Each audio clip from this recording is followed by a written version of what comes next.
Dr. C.V. Raman University.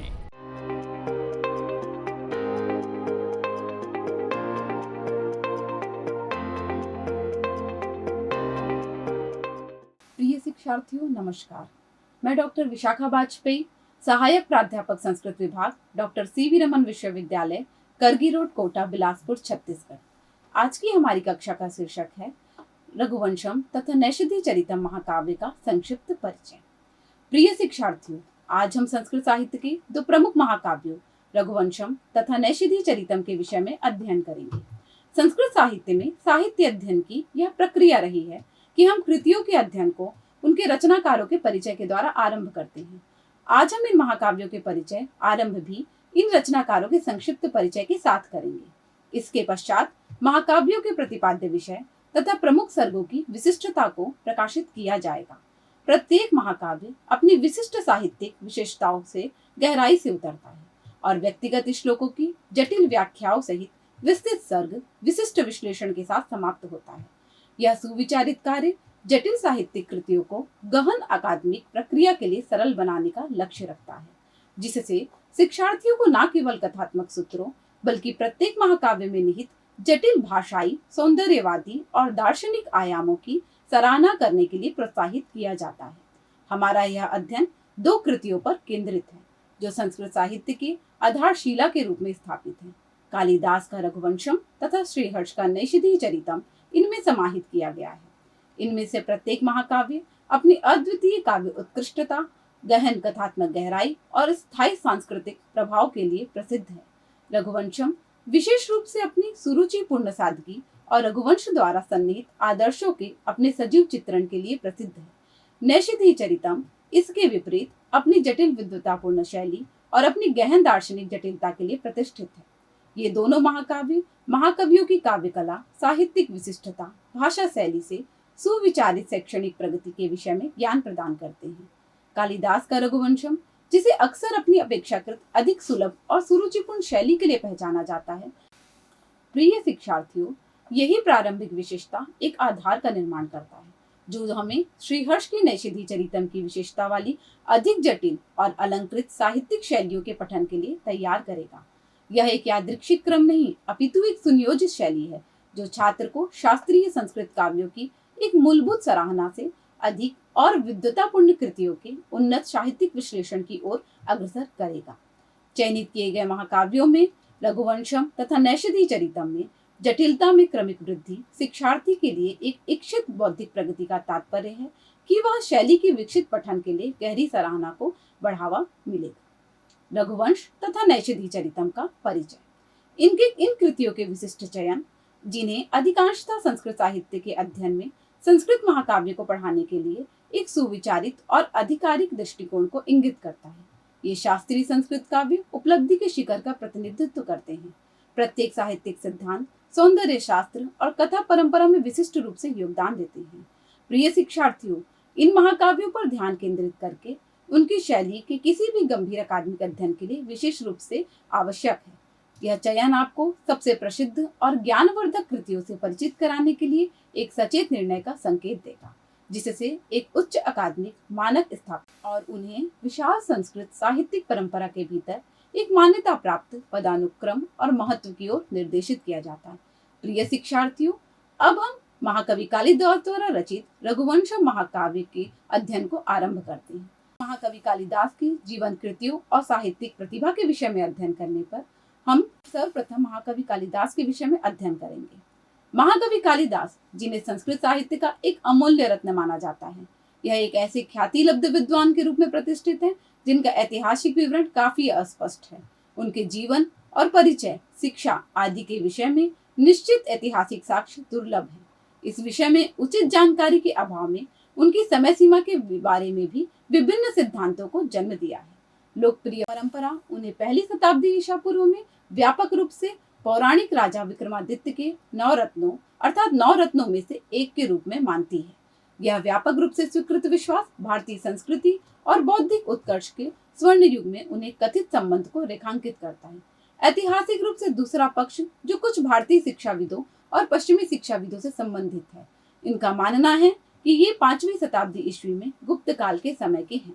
इस युग को सामान्यतः भारतीय इतिहास में कला और साहित्य का स्वर्ण युग माना जाता है, जो कालिदास जैसे प्रतिभाशाली व्यक्ति के उदय के लिए एक आदर्श संदर्भ प्रदान करता है। कालिदास का जन्म स्थान के विषय में इनके जन्म स्थान को विशेषता उज्जैन को व्यापक रूप से माना जाता है, एक ऐसा नगर जिसका उन्होंने मेघदूत में बृहद वर्णन किया है, जो इनके सांस्कृतिक बारीकियों के साथ एक गहन व्यक्तिगत संबंध और परिचितता का सुझाव देता है।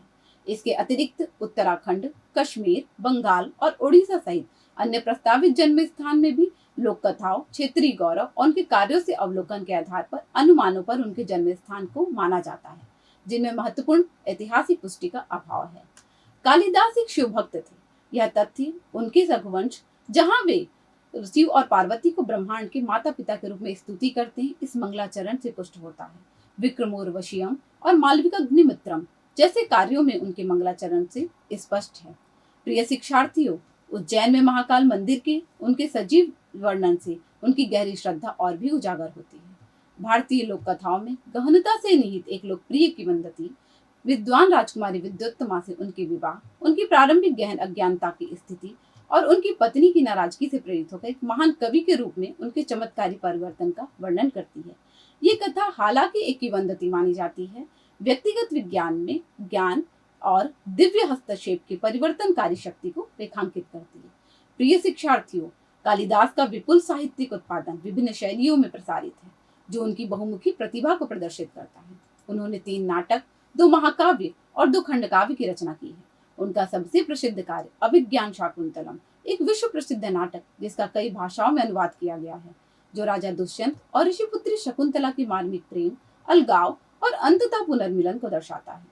अन्य उल्लेखनीय नाटकों में विक्रमोर्वशीयम शामिल है, जो राजा पुरुरवा और अप्सरा उर्वशी की दिव्य प्रेम कहानी का वर्णन करता है, और मालविकाग्निमित्रम जो एक प्रेम आधारित नाटक है, जो राजा अग्निमित्र और उनकी रानी की दासी मालविका के बीच के प्रेम पर केंद्रित है।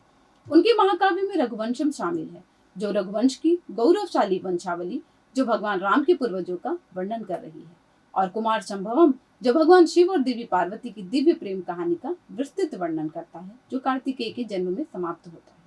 उनके खंड काव्यों अर्थात गीति काव्यों में मेघदूतम शामिल है, एक अद्वितीय कथा जहाँ एक यक्ष अपनी एक प्रेमिका को एक बादल के माध्यम से एक संदेश भेजता है, जो भारत के विविध सांस्कृतिक और भौगोलिक परिदृश्यों का एक सुंदर और सजीव वर्णन प्रदान करता है। उनका दूसरा खंड काव्य ऋतु संहारम है, भारत की 6 ऋतुओं का यह एक उत्कृष्ट चित्रण प्रस्तुत करता है। अपनी सभी कृतियों में कालिदास लगातार प्रेम, कर्तव्य, अलगाव, विरह और प्रकृति की गहन सुंदरता के सार्वभौमिक विषयों का अन्वेषण करते हैं। कालिदास की कृतियों को उसकी गहराई, सुंदरता और काव्य गुणों के लिए सार्वभौमिक रूप से सराहनीय माना जाता है, जिससे उनके संस्कृत जगत में एक अद्वितीय स्थान प्राप्त हुआ है। प्रिय शिक्षार्थियों, कालिदास की महारत विभिन्न काव्य तत्वों में प्रसारित है। ये विभिन्न रसों के कुशल अनुप्रयोग के माध्यम से मानवीय भावनाओं के एक विस्तृत अध्ययन को व्यक्त करने में गुणी थे। उनके रसों में चूंकि श्रृंगार प्रमुख है, जिसमें मिलन अर्थात संयोग और अलगाव अर्थात वियोग दोनों सम्मिलित हैं। इसके साथ ही उन्होंने करुणा, जैसे कि रघुवंशम में सीता के अपहरण के दौरान राम के मार्मिक विलाप में देखा गया है, इसे भी उन्होंने कुशलता से प्रस्तुत किया है। इनके महाकाव्यों में रघुवंशम और कुमार संभवम में वीर रस अर्थात वीरता भी प्रदर्शित होती है, साथ ही शांत रस और हास्य रस इनका भी सम्मिलन प्रदर्शित होता है। एक प्रमुख विशेषता एक गहन भावनात्मक चित्रण को नैतिक मूल्यों के साथ संतुलित करने में कालिदास की विशिष्ट क्षमता है। कालिदास का अलंकारों के साथ उत्कृष्ट प्रयोग और विवेकपूर्ण प्रयोग किया गया है, जिसमें उपमा अलंकार पर तो उनकी महारत इतनी गहरी थी कि उन्हें प्रसिद्ध पंक्ति उपमा कालिदासस्य, कालिदास की उपमा का जन्म हुआ। उनकी उपमा को अद्भुत, अलौकिक, प्राकृतिक, सजीव, अलंकारिक और हृदय स्पर्शी के रूप में वर्णित किया गया है, जो अक्सर गहन दार्शनिक अंतर्दृष्टि को प्रकट करती है। अलंकारों में उपमा के अतिरिक्त उन्होंने अनुप्रास, यमक, विभिन्न अर्थों के शब्दों की पुनरावृत्ति वाले श्लेष, उत्प्रेक्षा, स्वभावोक्ति, दृष्टांत और अर्थांतरन्यास एक सामान्य कथन द्वारा पुष्टि का भी प्रभावी ढंग से उपयोग किया है। अलंकारों के प्रयोग में उन्होंने रूपक अलंकार और अमूर्त अवधारणाओं और प्राकृतिक तत्वों के मानवीकरण में भी उत्कृष्ट प्रदर्शन किया है। कालिदास की कृतियां विभिन्न काव्य छंदों पर एक बहुमुखी प्रतिभा का प्रदर्शन करती हैं, जिसमें मंदाक्रांता मेघदूतम में एक विशेष रूप से प्रमुख और मधुर विकल्प है। उनकी भाषा शैली के विषय में अध्ययन करने पर उनकी भाषा अपनी सादगी, लालित्य, परिष्कार, स्पष्टता, मनमोहक गुणवत्ता और प्रसाद गुण से प्रतिष्ठित है। उन्हें एक अद्वितीय शब्द शिल्पी के रूप में सराहा जाता है, जिनकी भाषा में मधुर, संगीतमय सुंदरता और उनकी गहरे और सूक्ष्म भावनाओं को व्यक्त करने के लिए छोटे सरल वाक्यों को उन्होंने जिस प्रकार प्राथमिकता दी और स्पष्टता बनाए रखने के लिए लंबे यौगिकों का भी कम प्रयोग किया है। प्रिय शिक्षार्थियों, उनके नाटकों में विशेष रूप से भाषाओं के प्रयोग में संस्कृत और प्राकृत का मिश्रण है, जो उनके युग के भाषाई परिदृश्य और सामाजिक स्तरीकरण को सटीक रूप से प्रदर्शित करता है। कालिदास प्राकृतिक वर्णन के पूर्ण स्वामी थे। एक कौशल जो ऋतुसंहारम और मेघदूतम में प्रमुखता से प्रदर्शित होता है। उनके पास प्रकृति, पेड़ पौधों, जानवरों, पक्षियों, पहाड़ों, नदियों और तालाबों सहित सभी मानवीय भावनाओं को भरने की अद्वितीय क्षमता थी, जिससे वह प्रभावी ढंग से एक जीवित और परस्पर संबद्ध संसार का निर्माण हुआ है। कालिदास की प्रकृति केवल पृष्ठभूमि नहीं बल्कि कथा में सक्रिय भागीदार भी है, जो मानवीय भावनाओं को दर्शाते भी हैं और प्रसारित भी करते हैं। कालिदास ने अपने नाटकों में पात्रों को सजीव और मानवीय रूप में चित्रित किया है, जिनमें गुणों और दोषों का संतुलित मिश्रण दिखता है। इन अपूर्णताओं के अतिरिक्त वे अक्सर गहन नैतिक आदर्शों और नैतिक मूल्यों के भी प्रतीक होते हैं। महाकाव्यों में रघुवंशम में दिलीप, रघु, अज और राम जैसे अनुकरणीय पात्र को नैतिक आचरण के रूप में, आदर्श के रूप में माना जाता है। इसके विपरीत उन्होंने अग्निवर्ण जैसे दुर्गुण वाले पात्रों को भी चित्रित किया, ताकि मानव जीवन का अधिक यथार्थवादी और सूक्ष्म चित्रण प्रस्तुत कर सके। कालिदास के ऐतिहासिक काल के विषय में पहली शताब्दी ईसा पूर्व के अलावा चौथी से 5वीं शताब्दी ईस्वी गुप्त काल के आसपास की लगातार चर्चा रही है। इनका जन्म स्थान, जन्म काल के विषय में कालानुक्रम विवाद रहा है, इसे गहनता से प्रभावित करता है। गुप्त काल के साथ इनका जुड़ाव, जिसे भारतीय इतिहास में कला और साहित्य का स्वर्ण युग के रूप में व्यापक माना जाता है, इनकी स्थिति को अप्रत्यक्ष रूप से मानता है। यह एक सम्मोहक संबंध का सुझाव देता है। सांस्कृतिक और बौद्धिक उत्कर्ष के एक युग की धारणा ने विद्वानों को कालिदास जैसे अद्वितीय क्षमता वाले कवि को उनमें रखने के लिए प्रेरित किया है। इसके अतिरिक्त उनके कार्यों की व्याख्या का हम सब पर एक व्यापक प्रभाव पड़ता है, जिससे उन्हें अत्यधिक परिष्कृत युग के उत्कृष्ट कवि के रूप में जाना जाता है। इसके अतिरिक्त उनकी शास्त्रीय पूर्णता, संतुलन और सौंदर्य सद्भाव पर बल देते हैं।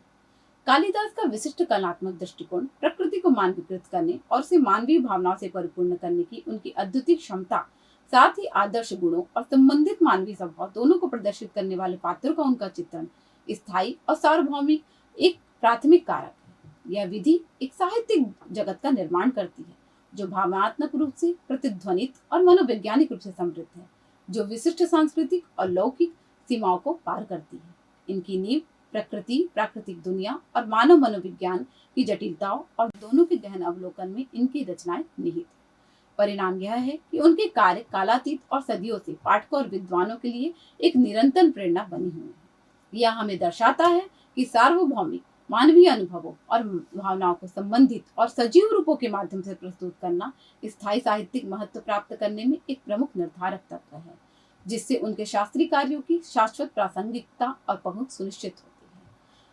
संस्कृत साहित्य में एक लोकप्रिय उक्ति उपमा कालिदासस्य साहित्यिक विहितीकरण के एक शक्तिशाली रूप में कार्य करता है, जो उपमा की अद्वितीय महारत के लिए कालिदास की प्रतिष्ठा को दृढ़ता से स्थापित करता है।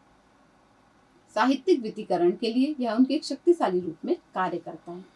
यह संस्कृत साहित्य में एक आवर्ती पद में आलोचनाओं को भी प्रकाशित करता है, जहां एक कवि की परिभाषित शक्ति को अधिकतर संक्षिप्त यादगार वाक्य में याद किया जाता है। यह एक संभावित सीमा या प्रत्यक्ष रूप से अन्य समान रूप से प्रभावशाली साहित्यिक कौशल को प्रकाशित करता है। रस पर उनकी गहरी रुचि, उनके सूक्ष्म चरित्र चित्रण, अन्य अलंकारों का अभिनय प्रयोग अत्यंत सुंदर है। इस प्रकार प्रशंसनीय विलक्षण कार्य एक कवि की बहुआयामी प्रतिभा के पूर्ण परिचय की अधूरी असंतुलित स्थिति का कारण बन सकता है। महाकवि कालिदास के परिचय के पश्चात अब हम रघुवंश के 13वें सर्ग का अध्ययन करेंगे। प्रिय शिक्षार्थियों, रघुवंश के 13वें सर्ग में राम की अयोध्या वापसी का इस कक्षा में हम विशेष रूप से अध्ययन करेंगे। कालिदास के रघुवंश का 13वां सर्ग एक महत्वपूर्ण खंड है, जिसमें भगवान राम के सीता और लक्ष्मण के साथ 14 वर्ष के वनवास और रावण की पराजय के पश्चात अयोध्या पुनरागमन का विस्तृत वर्णन है। यह सर्ग केवल एक राजा के पुनरागमन का वृत्तांत नहीं है, बल्कि रामायण कथा का एक गहन भावनात्मक और सांस्कृतिक रूप से समृद्ध चरण है, जो धर्म राज्य की पुनर्स्थापना, भ्राताओं के स्नेहमय पुनर्मिलन, आदर्श जीवन मूल्यों के ज्ञान और सांस्कृतिक पुनरुत्थान की भावना का प्रतीक है। सर्ग की शुरुआत राम, सीता और लक्ष्मण के पुष्पक विमान में अयोध्या की यात्रा से होती है। इस वायु मार्ग में की गई यात्रा को स्मृति के माध्यम से एक गहन यात्रा के रूप में चित्रित किया गया है, जिसमें उन भौगोलिक और सांस्कृतिक पुनर्दृश्यों का पुनरीक्षण किया गया है जो उनके कठिन वनवास और सीता के अपहरण के साक्षी थे। राम अब सीता के साथ पुनर्मिलित होकर उनकी अनुपस्थिति में अनुभव किए गए पुराने संघर्ष और भावनाओं को स्मृत करते हैं, जिससे उन्हें उन क्षणों का साक्षी बनने का अवसर प्राप्त होता है। यह कथा तकनीकी यात्रा को एक साझा भावनात्मक अनुभव में परिवर्तित कर देती है, जो राम के कर्तव्य, मर्यादा और गहन मानवीय भावनाओं के पालन पर प्रकाश डालती है, जो पाठकों के एक अनुकरणीय के रूप में कार्य करती है। सर्ग का प्रारंभ राम, सीता और लक्ष्मण के पुष्पक विमान में अयोध्या की यात्रा के साथ होता है। अर्थात मनः शब्द गुणम गुणज्ञः पदम विमानेन विगाहमानः रत्नाकरम वीक्ष्य मिथः सजायाम रामाभिधानो हरित्युवाच। इस वायु मार्ग में की गई यात्रा को स्मृति के माध्यम से एक गहन यात्रा के रूप में चित्रित किया गया है। प्रिय शिक्षार्थियों, इस यात्रा में भौगोलिक और सांस्कृतिक परिदृश्यों का पुनरीक्षण किया गया है, जो उनके कठिन वनवास और सीता के अपहरण के साक्षी थे। राम अब सीता के साथ पुनर्मिलित होकर उनकी अनुपस्थिति में अनुभव किए गए पुराने संघर्षों और भावनाओं को याद करते हैं, जिससे उन्हें उन क्षणों का साक्षी बनने का अवसर प्राप्त होता है। यह कथा तकनीकी यात्रा को एक साझा भावनात्मक अनुभव में बदल देती है। राम, जो कर्तव्य, मर्यादा और गहन मानवीय भावनाओं के पालन करती है, वह पाठकों के लिए अनुकरणीय के रूप में कार्य करती है। त्रयोदश सर्ग में राम, सीता और लक्ष्मण और वन्य जीवों की भावनात्मक स्थितियों का मनोरम रूप से चित्रण किया गया है। प्रिय शिक्षार्थियों, सीता को यहाँ एक न केवल एक समर्पित पत्नी के रूप में, बल्कि एक दृढ़ तपस्विनी के रूप में भी चित्रित किया गया है, जो कर्तव्य और पुण्यता का प्रतीक है। उनका अध्ययन रावण पर विजय के गौरव पर नहीं है, बल्कि राम के साथ अयोध्या में जीवन के एक नए अध्याय की प्रत्याशा पर है। भरत का चरित्र भी उत्कृष्ट है, जिसे एक आदर्श भ्राता और तपस्वी के रूप में चित्रित किया गया है, जिन्होंने राम की अनुपस्थिति के दौरान राम की पादुकाओं को सिंहासन पर रखकर अयोध्या में शासन किया है, जो आत्म बलिदान और अटूट निष्ठा के प्रतीक है। राम के साथ उनका भावनात्मक पुनर्मिलन एक मुख्य आकर्षण है, जो राम के युग की नैतिक शासन और भातृ संबंधों को दर्शाता है। अयोध्या वापसी की राम के राज्याभिषेक की तैयारियों में समाप्त होती है।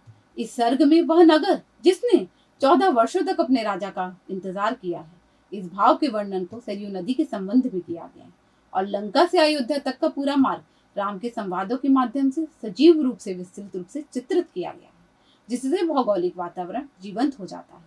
14 वर्ष के वनवास की स्मृतियों और सीता के अपहरण संबंधित क्षणों को शामिल करने से कथा के सौंदर्य को वृद्धिमान करता है। कालिदास ने इन स्मृतियों को विभिन्न रसों, अलंकारों के साथ कुशलता से सृजित किया है, जिससे त्रयोदश सर्ग में उनकी काव्य प्रतिभा की पुष्टि होती है। प्रिय शिक्षार्थियों, रघुवंशम महाकाव्य के पश्चात अब हम श्री हर्ष रचित नैषधीय चरितम में नल और दमयंती की कथा, महाकवि श्री हर्ष के जीवनी और साहित्यिक कौशल का अध्ययन करेंगे। श्री हर्ष शास्त्रीय संस्कृत कवियों में एक उल्लेखनीय कवि के रूप में जाने जाते हैं। उनके जीवन और समय के रूप में जीवनी संबंधी जानकारी उपलब्ध है, जो मुख्य रूप से उन्हें अपने काव्य कार्यों से ही प्राप्त हुई है। उनके माता पिता श्री हीर और माता मामल्ल देवी थी। उन्होंने कन्नौज, जिसे कान्यकुब्ज भी कहा जाता है, वहां राजा जयचंद्र की दरबारी कवि के रूप में महत्वपूर्ण पहचान प्राप्त की थी, जिसमें उन्हें 2 पान के पत्ते का प्रतिष्ठित दैनिक सम्मान प्राप्त हुआ। राजा जयचंद्र की प्रेरणा से ही श्रीहर्ष ने अपना प्रसिद्ध महाकाव्य नैषधीय चरितम की रचना की थी। प्रिय शिक्षार्थियों, इन ऐतिहासिक संबंध के आधार पर तथा विद्वतापूर्ण सहमति से श्रीहर्ष को 12वीं शताब्दी ईस्वी के उत्तरार्ध में विशेष रूप से 1150 ईस्वी और 1200 ईस्वी के बीच में माना जाता है, जो जयचंद्र के शासनकाल के साथ पूरी तरह से समानता रखता है। श्रीहर्ष की कृतियों के विषय में 2 कृतियां मुख्य रूप से उपलब्ध हैं, जिनमें खंडन खंड खाद्य है, जो एक अत्यधिक जटिल दार्शनिक पाठ, जो अद्वैत वेदांत की सर्वोच्चता को स्थापित करने के लिए न्याय सिद्धांतों का खंडन करता है, जो उनकी असाधारण विद्वता को दर्शाता है। उनका दूसरा प्रमुख कार्य नैषधीय चरितम है, उनका प्रसिद्ध महाकाव्य है। उन्होंने स्वयं नैषधीय चरितम में सर्गों के अंत में अन्य कार्यों का भी उल्लेख किया है। उनकी 2 सबसे प्रसिद्ध रचनाएं विस्तृत साहित्यिक यात्रा का संदेश देती हैं। नैषधीय चरितम अपनी कृत्रिमता और अलंकृत शैली से गहनता से प्रतिष्ठित है। श्री हर्ष की गहन विद्वता के कारण ही अधिकतर शास्त्र काव्य एक विद्वतापूर्ण काव्य के रूप में वर्गीकृत किया जाता है, जो इसे सामान्य संस्कृत बोलने वालों के लिए समझना असाधारण रूप से चुनौतीपूर्ण है। प्रसिद्ध कहावत नैषधम विद्वत औषधम, नैषध विद्वानों के लिए एक औषधि है, इसकी जटिलता को एक उपयुक्त रूप से प्रकाशित करती है। यह हमें बताती है कि यह विद्वानों के लिए बौद्धिक कौशल का परीक्षण करके उनके अहंकार को ठीक करता है।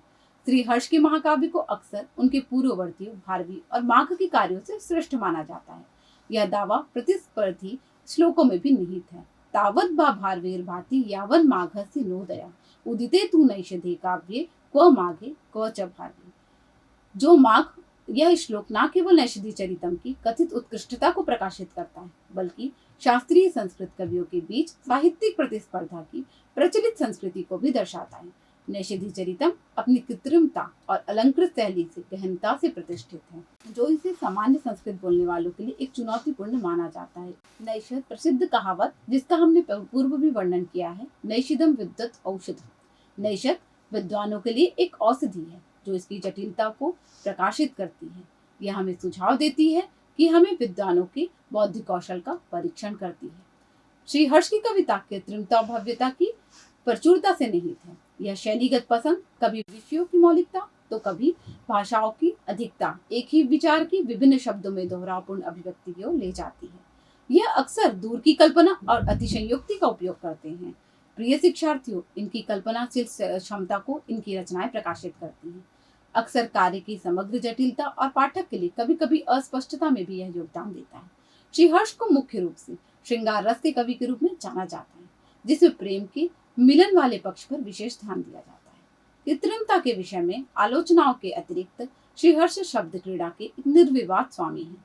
विशेष रूप से श्लेष में वे अपना उत्कृष्ट प्रदर्शन करते हैं। नैषधि चरितम के अंतर्गत एक अद्वितीय और प्रसिद्ध खंड पंचनली प्रकरण है, जहां एक ही श्लोकों को 5 अलग अलग अर्थों में चतुराई के साथ बांधा गया है। यह विशेष खंड उनकी अत्यधिक भाषाई क्षमता और बौद्धिक निपुणता का प्रमाण है। अपनी काव्य कला के अतिरिक्त श्री हर्ष एक अत्यधिक कुशल दार्शनिक थे। उनकी गहन दार्शनिक अंतर्दृष्टि नैषध में स्पष्ट है, जहाँ वे न केवल सूक्ष्म रूप से जटिल दार्शनिक विचारों को एकीकृत करते हैं, बल्कि अपने कार्य का स्पष्ट रूप से विरोधी सिद्धांतों का खंडन करने और अद्वैत वेदांत के सिद्धांतों का समर्थन करने के लिए भी प्रयोग करते हैं। नैषधि चरितम में प्रमुख नायक एवं नायिका नल और दमयंती के चरित्र चित्रण के साथ हम नैषधि चरितम का परिचय जानेंगे।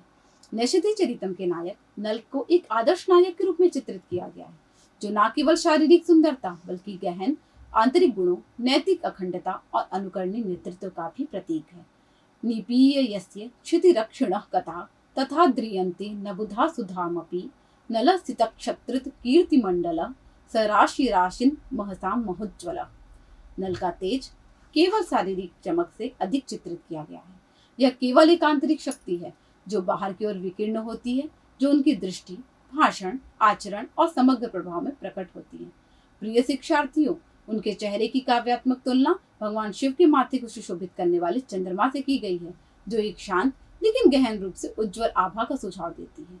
उनकी उपस्थिति से ही वह अपने परिवेश को रोशन करने वाली मानी जाती है, जो अन्य राजाओं और गणमान्य व्यक्तियों का ध्यान सहजता से आकर्षित करती है। यह तेज उनके धर्म के पालन, उनके अटूट आत्मसम्मान और उनके अनुकरणीय आत्मनियंत्रण में गहनता से निहित है। नल की सुंदरता को जन्म से तथा दिव्य रूप में बताया गया। इनकी तुलना प्राकृतिक तत्वों से की गई है। उनकी आंखों की तुलना कमल की नाजुक पंखुड़ियों से की गई है। उनके चेहरे की तुलना चंद्रमा की शांत पूर्णता से की गई है और उनके शरीर को शुद्ध स्वर्ण की चमक से चमकने वाला कहा गया है। यह एक विस्तृत वर्णन न केवल उनके शारीरिक आकर्षण को प्रकाशित करता है, बल्कि उनके रूप की विशेषता वाले अंतर्निहित संतुलन, लयबद्ध कृपा और अंतर्निहित मिठास को भी प्रकाशित कर रहा है।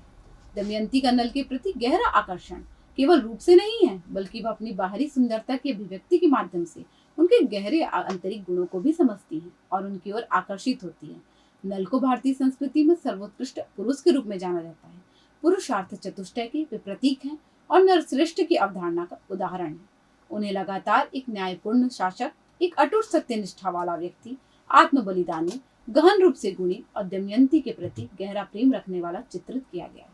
उनका चरित्र त्रेता युग के उच्च आदर्शों को प्रतिबिंबित करने के लिए रचा गया है, जो भगवान राम के समान है, जो धर्म और मर्यादा, शिष्टाचार और नैतिक सीमाओं के सख्त पालन पर जोर देते हैं।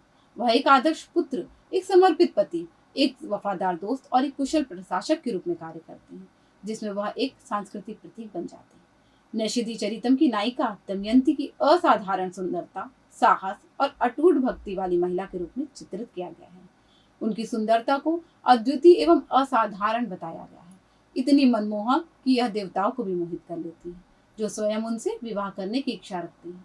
श्री हर्ष उन्हें वर्णित करने के लिए उपमाओं की एक सुंदर श्रृंखला का उपयोग करते हैं। उनके चेहरे की तुलना चमकदार चंद्रमा से और उनकी दृष्टि की तुलना हिरण के शिशु की कोमल मासूमियत से करते हैं। उनकी सुंदरता को केवल बाहरी नहीं बल्कि उनकी आंतरिक दिव्यता, कृपा और अंतर्निहित पवित्रता का प्रतिबिंब प्रस्तुत करते हैं। दमयंती लगातार उल्लेखनीय साहस और एक अदम्य भावना को प्रकट करती है। यह विशेष रूप से उनके स्वयंवर के दौरान स्पष्ट होता है, जहां एक और शक्तिशाली देवताओं पर नल को निडरता से चयन करती है, जिससे उनकी स्वतंत्र इच्छा और गहन प्रेम की पुष्टि होती है। यहाँ तक कि जब नल कली के प्रभाव में उन्हें जंगल की भयानक गहराइयों में छोड़ देती है, तो भी वह एक असाधारण साहस के साथ इन गंभीर परिस्थितियों का सामना करती है। वह अकेले वन में विचरण करती है, विभिन्न चुनौतियों और खतरों का सामना करती है, बिना अपने नैतिक मूल्यों और आंतरिक शक्ति को खोए वह अपने परिचय देती है। दमयंती को एक पतिव्रता, एक समर्पित और पवित्र पत्नी के सर्वोत्कृष्ट प्रतीक के रूप में प्रस्तुत किया गया है। नल के परित्याग के बावजूद वह अपने प्रेम और अटूट प्रतिबद्धता में दृढ़ रहती है, कभी उन्हें दोष नहीं देती और अपने धर्म से भी विचलित नहीं होती। वह सक्रिय रूप से उन्हें ढूंढती है, अत्यधिक पीड़ा और कठिनाई को सहन करती है। पति के प्रति उनका अटूट विश्वास उनकी केवल भावनात्मक नहीं बल्कि बौद्ध रूप से भी सक्षमता और रणनीतिक रूप से चतुर को भी इस महाकाव्य में चित्रित किया गया है। अपने पिता के राज्य पर लौटने पर वह नल का पता लगाने के लिए एक जटिल योजना बनाती है, यहाँ तक कि उन्हें उनके भेष में भी पहचान लेती है। अपनी तीव्र भावनाओं को प्रबंधित करते हुए अपने अंतिम लक्ष्य को रणनीतिक रूप से प्राप्त करने की उनकी उल्लेखनीय क्षमता, उनकी तेज बुद्धि, दूरदर्शिता और व्यवहारिक ज्ञान को प्रदर्शित करती है। प्रिय शिक्षार्थियों, इस महाकाव्य में चित्रित उनका पूरा जीवन बलिदान और अटूट समर्पण का एक गहरा प्रमाण है। वह स्वेच्छा से अपने शाही सुख सुविधाओं और व्यक्तिगत इच्छाओं को अपने पति की सेवा करने और उनके अंतिम मोक्ष को सुविधाजनक बनाने के लिए त्याग देती है। नल के प्रति उनकी अटूट प्रतिबद्धता, उनके अपराधों और उनके कारण हुई अत्यधिक पीड़ा के बाद भी उनके आत्म बलिदानी प्रेम और भक्ति की गहराई को प्रकाशित करती है। नल का चरित्र चित्रण उनके आदर्श दिव्य गुणों और उनकी बहुत ही मानवीय भावनात्मक दुर्बलताओं के बीच एक आकर्षक तनाव प्रस्तुत करता है।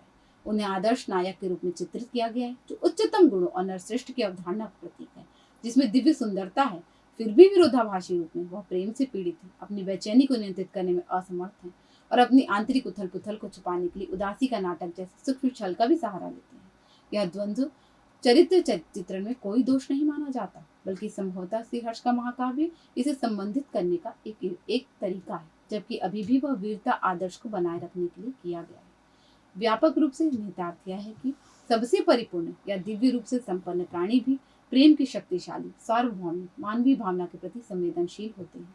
यह कथा को अधिक सम्मोहक और मनोवैज्ञानिक रूप से समृद्ध बनाता है, एक अमूर्त आदर्श के शुष्क चित्रण से हटकर एक दिव्य संदर्भ के रूप में मानवीय स्थिति को अधिक सूक्ष्म खोज की ओर अग्रसरित करता है। प्रथम सर्ग, नैषधि चरितम में प्रथम सर्ग, जहाँ प्रेम की उत्पत्ति और स्वर्णहंस का वर्णन। नैषधि चरितम का प्रथम सर्ग निषद के राजा नल की एक विस्तृत स्तुति के साथ आरंभ होता है, जिसमें उन्हें एक ऐसे शासक के रूप में चित्रित किया गया है जिनकी मनमोहक कथाओं को विद्वानों और देवताओं द्वारा भी अमृत से अधिक जाना जाता है।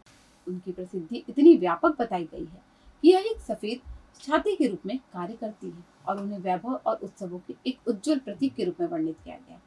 प्रिय शिक्षार्थियों, नल को वेदों, वेदांगों, न्याय, पुराणों, मीमांसा और धर्मशास्त्र सहित ज्ञान की 14 शाखाओं का स्वामी प्रस्तुत किया गया है, जो न केवल उनकी क्षमता बल्कि आचरण और शिक्षण में इन सिद्धांतों के उनके अवतार को भी प्रदर्शित करता है।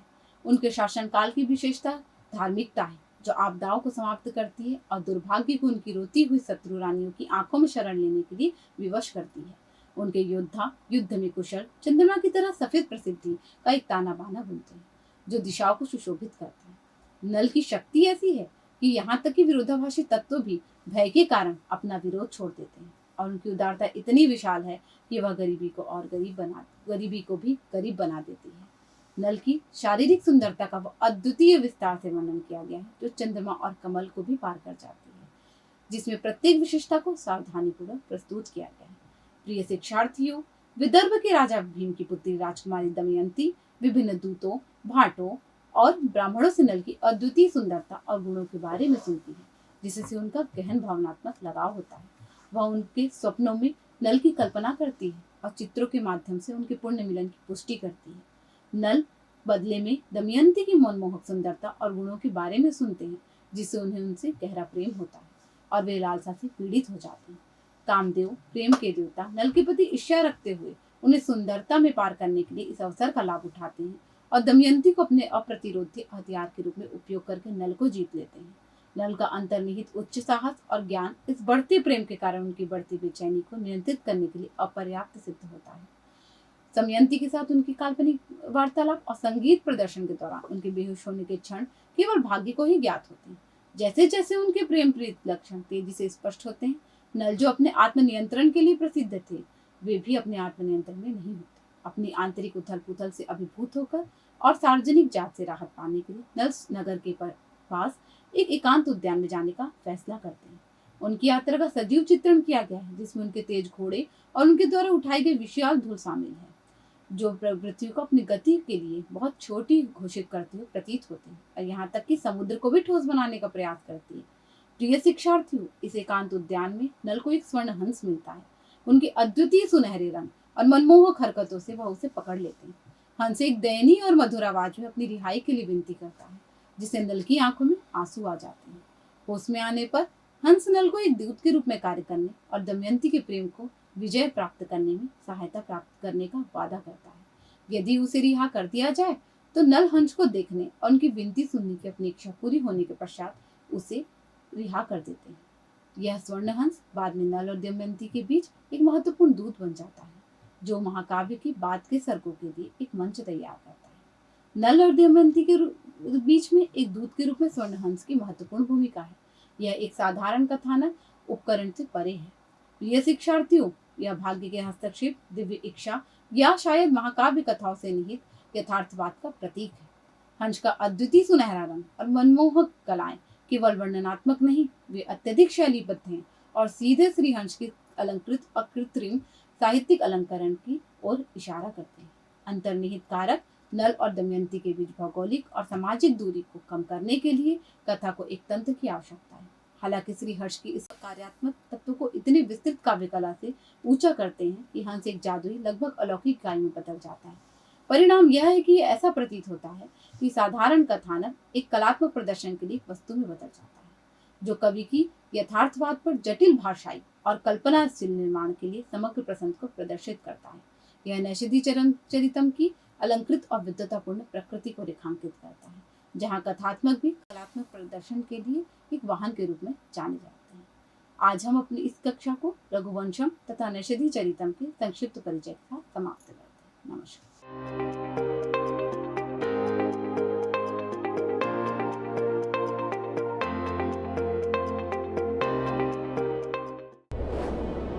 Dr. C.V. Raman University.